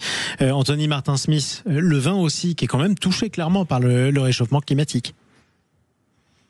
Alors, je m'appuierais plutôt sur ce que dit le GIEC, non pas le réchauffement climatique, mais davantage le dérèglement climatique. le dérèglement climatique avec un décalage des saisons et aussi un décalage des pôles magnétiques. On sait qu'ils se décalent de 10 cm par an. Peut-être que c'est aussi là qu'il faut regarder davantage uniquement que sur la question du réchauffement climatique. Je ne dis pas qu'il n'y en a pas, je dis juste que c'est un ensemble de facteurs météorologiques qui sont à prendre en considération. Et en tout cas, on les retrouve dans la bouteille, c'est ça qu'on voit aussi. Parce que quand j'étais petit... Et si je peux me permettre de rajouter quelque chose par rapport à ce que votre invité disait, c'est que nous n'avons en effet plus de saison, les hivers ne sont plus des hivers, la vigne ne se met plus au repos comme elle devrait s'y mettre. Elle n'est jamais, donc elle est stressée d'une certaine façon par la chaleur, mais elle peut pas se remettre au repos l'hiver. Ça a quel impact ? Eh bien, elle commence de plus en plus tôt, donc tout est avancé et indépendamment du fait de la chaleur et c'est un vrai facteur du fait de ne plus avoir des saisons qui soient des saisons régulières. Oui. Bon, en tout cas, vous faites toujours du très bon vin, toujours dans un très bel endroit, on est d'accord ? J'essaye, pas depuis longtemps, mais je me donne corps et âme à ma passion que j'ai depuis toute petite et j'ai la chance d'avoir des belles parcelles et j'essaye de faire de mon mieux. Et a priori, vous y arrivez, puisque ça a l'air de marcher. Samuel Botton, avec modération évidemment, vous êtes plutôt blanc, rosé, rouge ? Je ne bois pas. Beaucoup de modération. Avec abstinence, dirais-je. Je me suis trompé. Il en faut, exactement. C'est pas grave. William T se rattrapera dans la plus grande des modérations. Vous n'allez pas me dire que vous buvez pas non plus. Non, moi je bois pas. Bon, ben voilà, j'ai que des abstinents autour de ma table. C'est comme ça. Écoutez, vous savez, ce sont de toute façon les médecins qui seront contents. Quoi qu'il en soit, nous on vous dit, on vous embrasse surtout, ma chère Gwendoline Berger. On vous souhaite de belles vendanges. Vous en avez combien de temps encore ? Alors, on a vendangé à peu près le tiers. Demain, on est sur une journée de presse de rosé et de blanc de noir, parce que je fais du blanc de noir de Grenache. Je suis la seule à faire ça en Provence. Et puis, il doit nous rester à peu près, en tout et pour tout, 5-6 jours de vendange, mais étalé, puisque comme je vendange à la parfaite maturité chaque parcelle, ou chaque demi-parcelle, j'en ai encore pour une quinzaine de jours. Bon, mais l'avantage, c'est que vous êtes peut-être pas en vacances, parce que les vendanges sont de plus en plus tôt, mais au moins vous êtes dans un endroit où on aimerait tous être en vacances, donc vous en profitez. Écoutez, je vous y invite avec grand plaisir. Venez vendanger avec moi et venez faire un tour de cave et venez faire un tour dans notre belle région. Bon, on passera vous voir un de ces quatre. En tout cas, merci beaucoup. Quelle saison que ce soit. Belle vendange à vous, Gwendoline Berger, vigneronne, cofondatrice du Clos des Baies. Ça se passe dans le Var, ça a l'air pas mal. En toute modération, bien sûr, on le répète. Allez, 18h24, à suivre le tour de table des actualités des vraies voix. Les actualités qui ont retenu l'attention de nos trois vraies voix. En un mot chacun. Samuel Botton, on va parler d'eux. Crise à l'OM. Ah, c'est bizarre, c'est tôt. Tiens, c'est vrai, c'est comme les vendanges, c'est de plus en plus tôt. William T, on va parler d'eux. De 10 septembre et comment les Mélenchon et les Insoumis vont couler la manifestation. Et on va parler de quoi avec vous, Anthony Martin-Smith ? Moins 5%, c'est le chiffre que je vous donnerai, je vous en dis pas plus. Et vous nous direz pourquoi dans un instant. À tout de suite. 17h-19h, Jean-Marie Bordry. Les vraies voix sur Sud Radio, on est ensemble jusqu'à 19h. Les actualités qui ont retenu l'attention de nos vraies voix, vous allez comprendre pourquoi. C'est tout de suite. Oh, dites, je vais envoyer les actualités, vous venez les voir dans la cabine ? Je vais vous raconter une histoire pas banale. Mais vous me racontez pas votre petite journée ? On a assez perdu de temps comme ça. Le tour de table de l'actualité. On est toujours avec Samuel Botton, avec William T et Anthony Martin-Smith. Anthony Martin-Smith, le chiffre que vous avez retenu, c'est 5%. Pourquoi ? 5,5% exactement, c'est le chiffre qui est donné par l'Association des familles de France qui est la baisse constatée entre 2024 et 2025 pour le coût moyen des fournitures scolaires. Un chiffre cependant pondéré par l'UFC Que Choisir qui, elle, note sur certains articles comme les cartables, les stylos, la papeterie, une augmentation de 2%. Alors peut-être William T, je vous dirais le contraire de l'inflation, c'est peut-être l'augmentation de la location. Oui, c'est peut-être ça aussi, mais du coup ça baisse ou ça monte ? Eh bien ça baisse puisque moins 5,5% exactement. On arrive à 211 € de coût moyen cette année pour les fournitures scolaires, ce qui n'était pas arrivé depuis 2019. Et pour vous, c'est une bonne nouvelle, évidemment, pour les gens qui payent aussi. C'est une très bonne nouvelle, effectivement. Après, si les gens se tiennent bien à l'utilisation, par exemple, de la location rentrée dont on parlait tout à l'heure, pour la rentrée scolaire et non pas pour s'acheter des baskets neuves de marque ou un téléviseur, oui, c'est une très bonne nouvelle. C'est peut-être des indicateurs qu'il faut regarder d'un peu plus près sur une santé économique qui se rétablit en faveur du consommateur et non en faveur des distributeurs et des industriels. C'est déjà ça, si tout n'augmente plus, Samuel Botton. Ah oui, non, mais les écrans télé, les baskets, c'est... Ça vous énerve. En fait, ça donne bonne conscience à la droite qui n'a pas à se regarder dans un miroir sur la politique économique qu'elle a menée pendant 20 ans et sur ce qu'elle n'a pas fait. Et j'irai même plus loin. Je pense que sur la réforme des retraites, Emmanuel Macron a fait en plus fort ce que Fillon rêvait de faire s'il s'était pas mis dedans tout seul avec une mirade d'emplois fictifs. Sur ce point très précisément, vous allez débattre et après. pour rebondir sur le propos de notre auditeur précédent, j'invite énarques et étudiants de Sciences Po à sortir un peu dans la vraie vie, à regarder ce qu'est le coût de la vie aujourd'hui actuellement et surtout à se poser une question: comment un couple qui gagne entre 2 et 3 000 euros à deux peut subvenir aux besoins d'un enfant et lui assurer une année scolaire dans les meilleures conditions, parce qu'il y a du matériel à acheter à la rentrée et il y en a pendant toute l'année jusqu'à la fin de l'année scolaire. Donc aujourd'hui, effectivement, il y a une baisse de cette allocation. Alors ça veut dire qu'on est resté sur une certaine maîtrise des comptes. C'est à mettre en parallèle aussi sur le prix des fournitures scolaires. Et là, on est sur une inflation qui est généralisée comme sur d'autres secteurs. Et puis après, au lieu de faire la course aux écrans plats et à qui fait quoi avec cette allocation, si on allait un peu chasser les multinationales, il y a beaucoup plus d'argent à aller chercher là-bas. Ça, c'est le mot de la gauche, évidemment. Il en fallait un. Il faut quand même le dire. L'allocation de rentrée scolaire versée à partir d'aujourd'hui à 3 millions de familles, ce mardi 19 août, ça rapporte en tout 423,48 € pour un enfant de 6 à 10 ans, 446,85 pour un enfant de 11 à 14 ans, 462,33 pour un enfant de 15 à 18 ans. William, un mot ? Moi, je pense que le problème essentiel, c'est que s'il l'utilise pour acheter et pour étudier, ce serait une bonne chose, parce que c'est les dépenses qui sont fléchées pour l'éducation. Le problème, c'est que c'est pas le cas. Ceux qui vont réussir à récolter plein d'argent. Non, mais ceux qui vont récolter plein d'argent, c'est eSport avec FIFA 26, c'est NBA 2K 26, c'est les consoles de jeux. GTA, il sort pas avant la fin de l'année, donc il y aura pas. Mais je vois que vous la touchez aussi, puisque manifestement, vous les achetez. Moi, je connais bien, c'est pour ça que je sais à peu près de quoi je parle. Et donc, le sujet essentiel, c'est comment on fait pour faire en sorte que lorsqu'on donne de l'argent à des gens, ils se sortent de la pauvreté. Donc il faudrait davantage leur apprendre à pêcher plutôt que les entretenir dans l'assistanat. C'est le projet auquel vous rêvez apparemment. Et dans ce cas-là, vous avez bien réussi, parce que on a fait exploser les comptes sociaux. Les dépenses sociales sont passées de 250 milliards des années 90 à 750 milliards d'euros maintenant. Et pour autant, le nombre de pauvres a augmenté. Donc peut-être qu'il faudrait se poser des questions, alors disant que peut-être que si l'État faisait moins mais faisait mieux, il s'en sortirait mieux. Et au final, les pays qui dépensent moins bien que nous, un niveau de richesse qui est plus élevé, un niveau de pauvreté qui est moins élevé et une espérance de vie qui est plus longue. Donc peut-être faut s'interroger sur les méthodes et sur les causes du mal. Allez, je coupe la poire en deux et réhabilitons les méthodes soviétiques. Si vous voulez être sûr de comment est dépensée cette allocation, il n'y a qu'à la faire sous forme de bons, et au moins la droite sera rassurée. Et on fera tous la queue devant les hypermarchés aussi pour acheter des fournitures dans 6 mois. Je ne sais pas si c'est la meilleure formule, la formule soviétique. Allez, quoi qu'il en soit, on continue le tour de table de l'actualité. William T. Moi, je suis parti sur la date du 10 septembre parce que je trouvais ça choquant que les insoumis de Jean-Luc Mélenchon appellent à manifester. Avec tous ceux qui veulent manifester contre les économies le 10 septembre. Contre les économies, parce qu'en fait, la date du 10 septembre a été choisie par plusieurs personnes qui en avaient marre et qui était une base de révolte fiscale. C'était des gens qui payaient trop d'impôts, à qui on leur demandait de payer de plus en plus d'impôts et qui avaient de moins en moins de droits. C'est ceux à qui on a supprimé les allocations familiales, c'est ceux à qui on a supprimé les allocations dites universelles, c'est ceux à qui on a supprimé les services publics, c'est ceux à qui on a dit que l'école publique c'était pas fait pour eux, c'est ceux à qui on a dit les logements sociaux n'est pas fait pour vous, c'est ceux à qui on a dit qu'au final les remboursements de médicaments seront sanctionnés, c'est ceux à qui on a dit que leurs retraites seront peut-être ponctionnées, donc on leur demande de payer de plus en plus, voire même on les impose sur leur mort avec les impôts de succession, et pour autant ils ont de moins en moins. Et c'est Jean-Luc Mélenchon et les insoumis, ceux qui rêvent de faire exploser la facture fiscale, ceux qui les ont ponctionnés jusqu'à la mort, qui veulent les soutenir. Je pense que d'une part c'est contre-productif parce qu'en fait ils vont tuer le mouvement. Pourquoi? Pour vous, il n'y aura pas beaucoup de monde, il n'y aura pas de monde qui aurait pu en avoir. Très clairement, moi je me suis exprimé sur le sujet en disant que c'était une base qui était légitime, et de plus en plus de gens me disaient je ne verrais pas manifester à cause de Jean-Luc Mélenchon. J'ai pas envie que ma voix aille à Mélenchon et les CGT.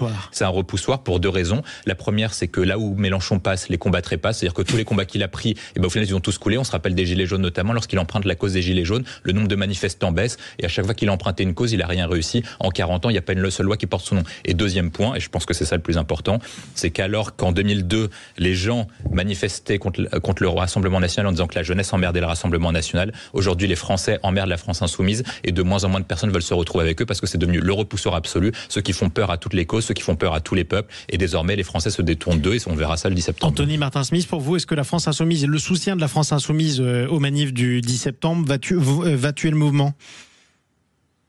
Si vous voulez que votre manifestation se plante, appelez Jean-Luc Mélenchon. À chaque fois, effectivement, qu'il s'est intéressé à un mouvement social, le mouvement social s'est détourné de lui et lui ne cherche qu'à avoir une récupération en sa propre faveur et surtout pour servir son parti ou ses idées. Oui, voilà. Exactement. Et donc, oui, je pense qu'en tout cas, de ce que j'ai pu lire ici et là, des gens qui s'expriment au nom du 10 septembre, désapprouvent totalement une quelque récupération politique que ce soit. Ils espéreraient avoir le même élan que les Gilets jaunes lorsque, Édouard Philippe annonçait une augmentation significative du prix de l'essence. Entre autres, effectivement. Je crois que vous êtes d'accord avec... Oui, Anthony et William ont été très clairs et j'ajouterai par contre un autre point de lecture. Oui. En ce qui me concerne, c'est celui de la communication. Je pense que Jean-Luc Mélenchon cherche à se payer une deuxième université d'été et que lui, son objectif, c'est que ça apparaisse comme une démonstration de force pour la France insoumise. Il est aussi à un carrefour politique. Il y a plusieurs articles qui remontent, qui indiquent que la France insoumise est en train de rentrer en rupture avec cet électorat qu'ils avaient revendiqué à un certain moment de banlieue pour essayer de rattraper les classes populaires.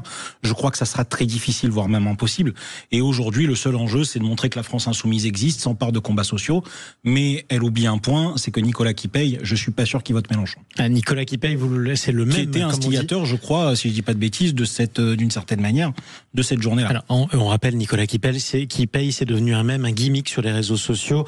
C'est un personnage générique qui est censé représenter le trentenaire qui paierait à chaque fois, que ce soit des impôts, que ce soit des taxes ou autres, qui aurait du mal à se loger, par exemple, pendant que les retraités et une partie de la jeunesse, eux, profiteraient de tout le reste. En tout cas, d'après ceux-mêmes. C'est ce que vous disiez à peu près. J'ai essayé de le résumer le plus succinctement possible. On termine par votre tour de table de l'actualité. Allez, je vais vous laisser parler de l'Olympique de Marseille. J'ai un supporter parisien et un Marseillais dans mon studio. Ils sont insupportables. Ils ne demandent qu'à en découdre. C'est la crise à l'OM, Samuel Botton. C'est tôt. Après la première journée de championnat, sachez que ça vient de tomber. Deux joueurs de l'OM sont sur la liste des transferts. Ils sont virés du club, en d'autres termes, parce que Jonathan Enroux et Adrien Rabiot ne sont plus les bienvenus à l'OM. Qu'est-ce qui s'est passé ? Initialement, moi, quand je vous ai proposé cette chronique ce matin, je comptais m'arrêter aux événements d'hier, où je trouvais que déjà l'OM en avait beaucoup trop fait en termes de communication, à savoir une mise à l'écart du groupe pro pour les deux joueurs suite à une bagarre, une amende, et voir ce qui se passerait après. Et en fait, l'OM est pris au propre jeu de sa communication, et ça s'étale sur plusieurs semaines. D'abord, en temps 1, il y a ce documentaire qui a été fait sur la saison dernière, et dont le dernier épisode, sa diffusion a été repoussée suite à la défaite contre Rennes. Une défaite lors d'une première journée, c'est une défaite. Que des joueurs se battent dans un vestiaire, j'ai même envie de dire, c'est normal, ça aurait été inquiétant qu'ils ne le fassent pas. Que derrière, malgré le départ d'Élodie Malatré, donc l'ancienne directrice communication de l'OM, donc avec un nouvel état-major, on en soit toujours aux mêmes crises d'il y a 10 ans, c'est un problème. Et surtout, on est en train de surréagir, et au nom de quoi ? D'une prétendue institution. Une affaire comme ça se traite dans un bureau, dans une intimité de vestiaire, et c'est pas censé aller plus loin. Et j'ai envie de vous faire un parallèle avec différentes entreprises, notamment, on peut penser au CAC 40. Par exemple, en traduction CAC 40, c'est comme si L'Oréal avait sorti un communiqué de presse révolutionnaire, si j'ose dire, et avait connu un baisse de son cours de bourse de 4 à 5%. C'est exactement la même chose. Le sport est une industrie comme une autre et devrait de plus en plus se conformer au code des entreprises. Quoi qu'il en soit, ça veut dire que Adrien Rabiot sera plus marseillais. C'est ça ?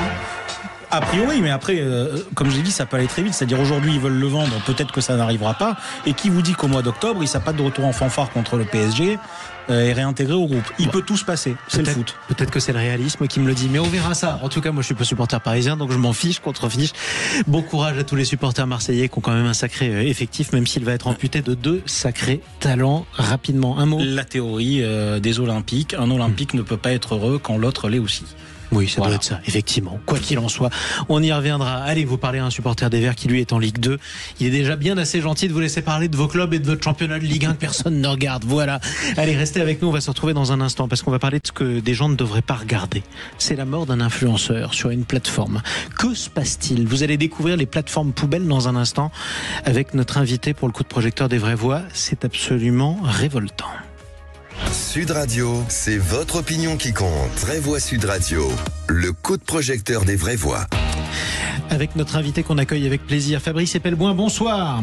Bonsoir. Bienvenue à vous sur Sud Radio. Vous êtes enseignant à Sciences Po, cofondateur de Yogosha. Vous êtes par ailleurs, spécialiste notamment des médias sociaux. On vous interviewe assez souvent sur les nouvelles tendances auxquelles on assiste sur certaines plateformes.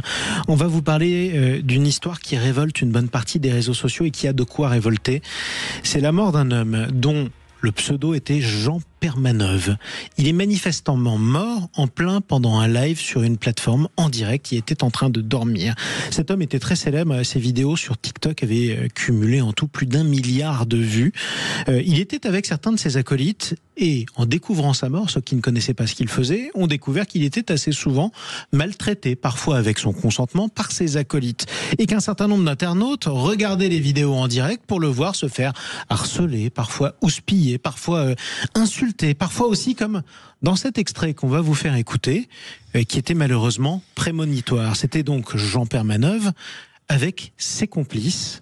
Écoutez. Ah non, à moins qu'il fasse caméra là maintenant, que si demain il meurt en plein live, c'est dû à son état de santé de merde, pas non. C'est comme ça, non. Je fais rien du tout. C'est pas grave.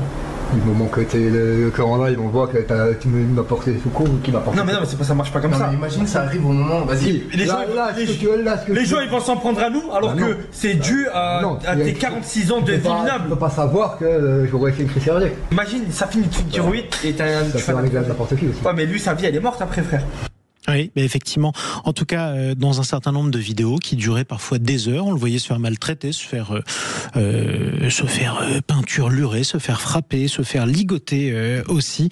Ça durait des heures, ça a attiré beaucoup de public. C'était notamment sur la plateforme en direct Kik. Alors, première question, parce que je suis un peu un étranger à ce domaine, malheureusement, je le concède, Fabrice Epelboin.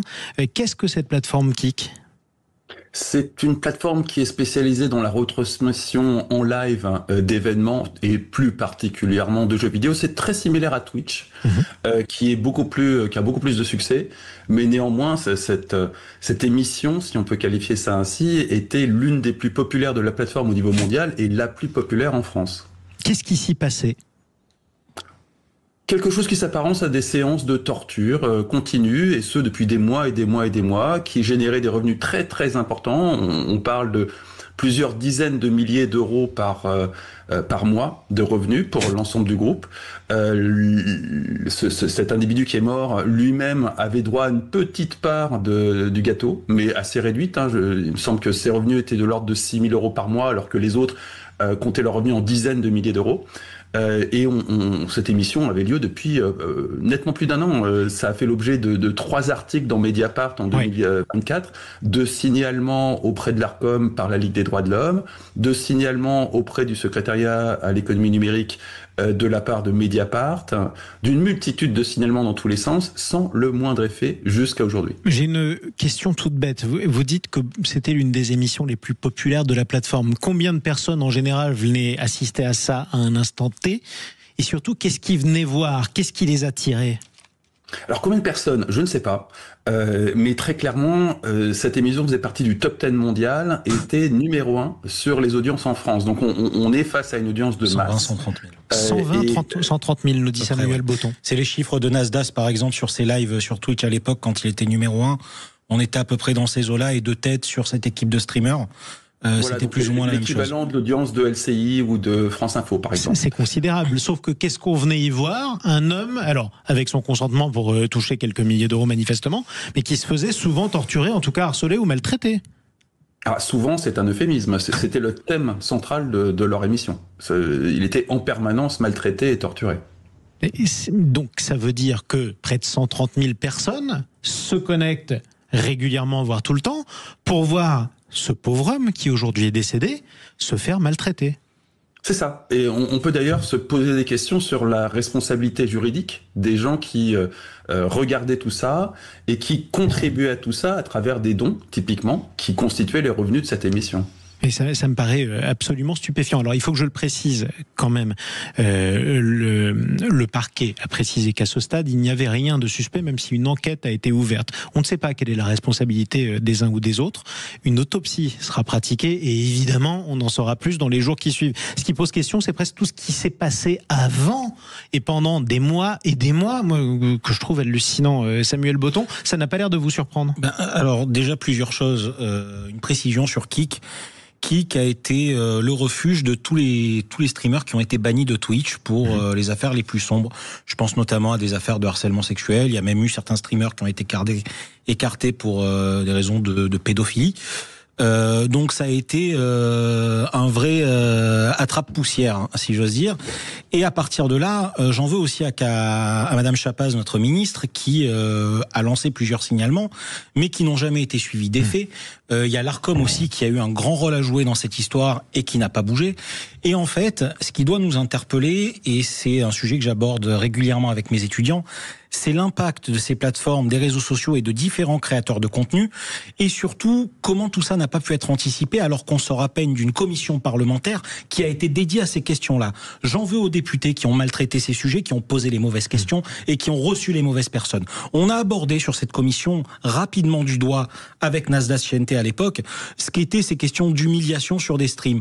On n'est pas allé plus loin. Et sur cette histoire avec ce streamer en question, ça faisait plus d'1 an que des lives et des images ignobles remontées étaient signalées, rien n'a été fait, et avec le dénouement qu'on connaît tous, qui a eu lieu hier. Donc à un moment, ça pose plusieurs questions. Ça pose la question de l'éducation de nos enfants, de l'accès aux écrans et de ce qu'on peut trouver sur les réseaux sociaux. Ça pose la question plus spécifiquement de cette plateforme qui a indiqué qu'elle n'était pas en position de divulguer des informations, puisque visiblement c'est dans sa charte, et ça c'est inadmissible. Et puis après, ça pose la question de la responsabilité de chacun, de celui qui est devant et celui qui est derrière l'écran. Alors, moi je suis d'une génération d'avant, hein, c'est la preuve que je vieillis. Quand j'étais adolescent, on nous disait que je regardais de la télé poubelle. Effectivement, vous aviez du voyeurisme, vous aviez une émission sur M6 où un couple a été accusé d'avoir copulé en direct dans une piscine.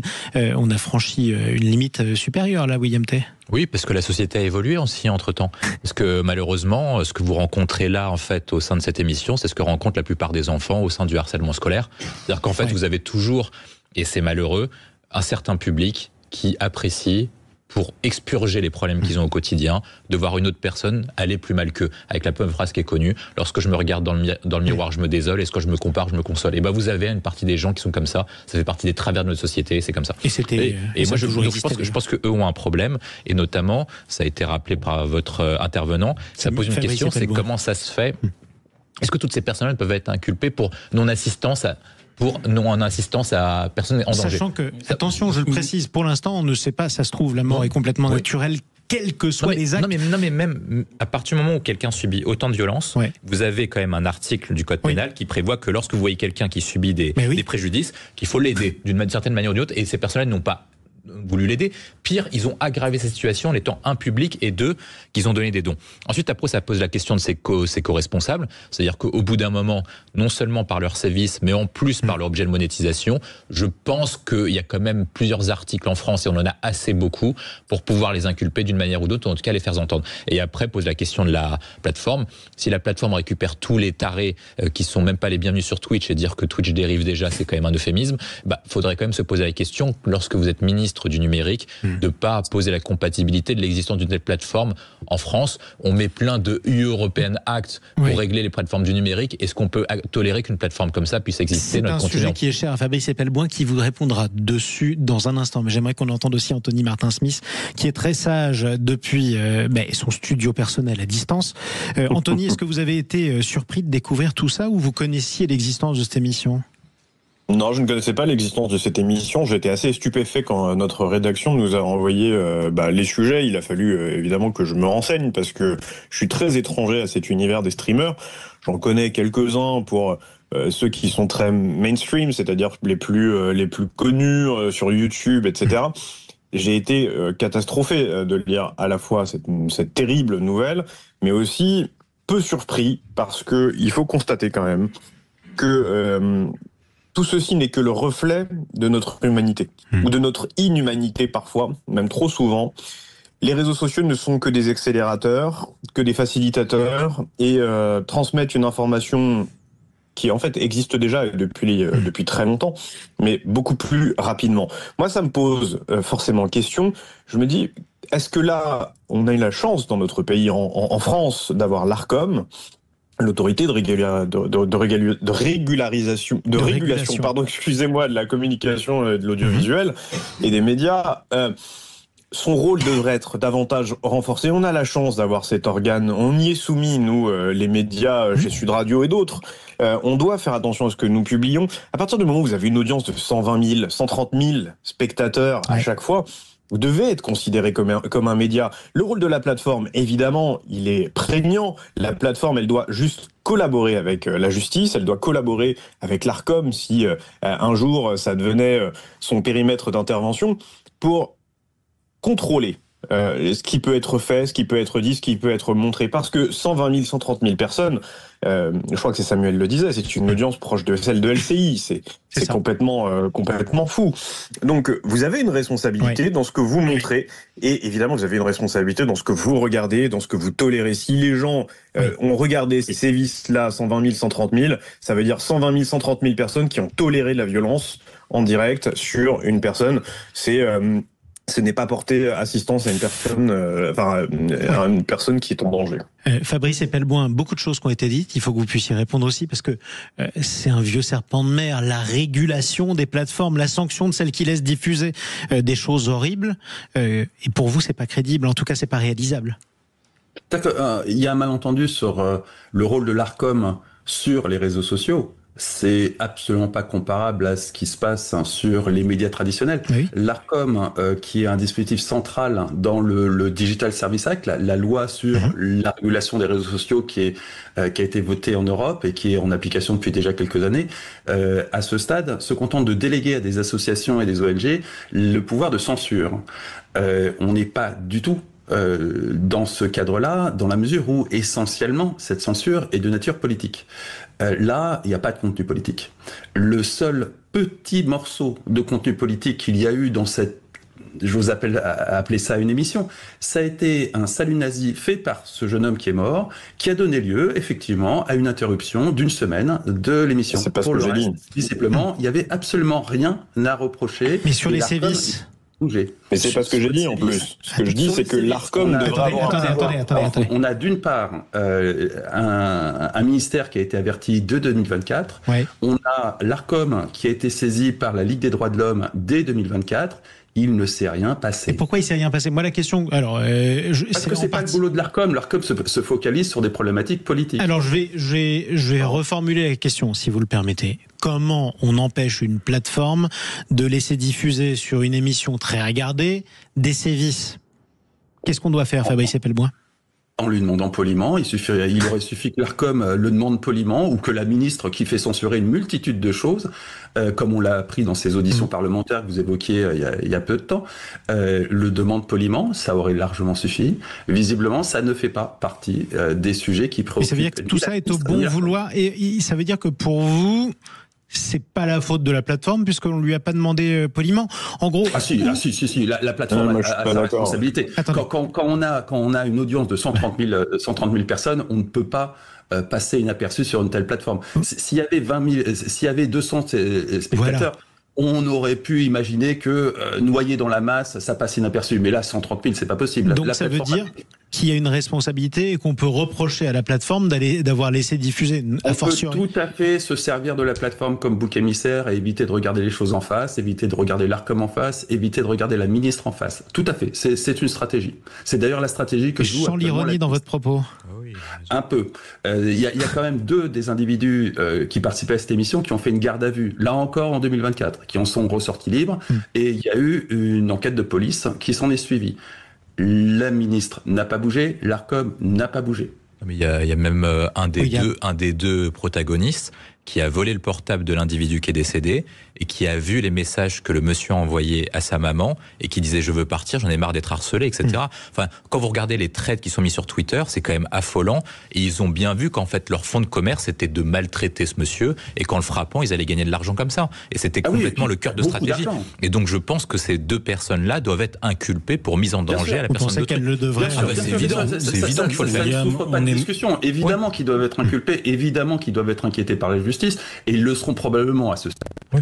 Mais le problème n'est pas là. Le problème, c'est que les pour autorités l'instant, ils ne le sont pas, et c'est important. Pour l'instant, ils ne le sont pas, et c'est important de le préciser aujourd'hui, parce que même si une enquête a été ouverte, ils ont été entendus, et pour l'instant, le parquet n'a rien décelé de suspect. Donc c'est ce qu'on verra. On suivra l'affaire, parce que malheureusement, j'imagine qu'on y reviendra. On sera amené à ça, ne serait-ce que pour éclaircir tout ce qui a pu se passer. Et puis on vous recontactera, pourquoi pas, hein, Fabrice Appelboin, enseignant à Sciences Po et cofondateur de Yogosha. Merci à toutes nos vraies voix d'avoir pris la parole ce soir sur Sud Radio. Anthony Martin-Smith, on vous libère. Je le rappelle, champion de judo. On vous retrouve comme tous les week-ends, notamment dans l'émission Faut que ça change. William Tay, à bientôt. À bientôt. Fondateur président du think tank Le Millénaire. Et merci à vous, Samuel Botton.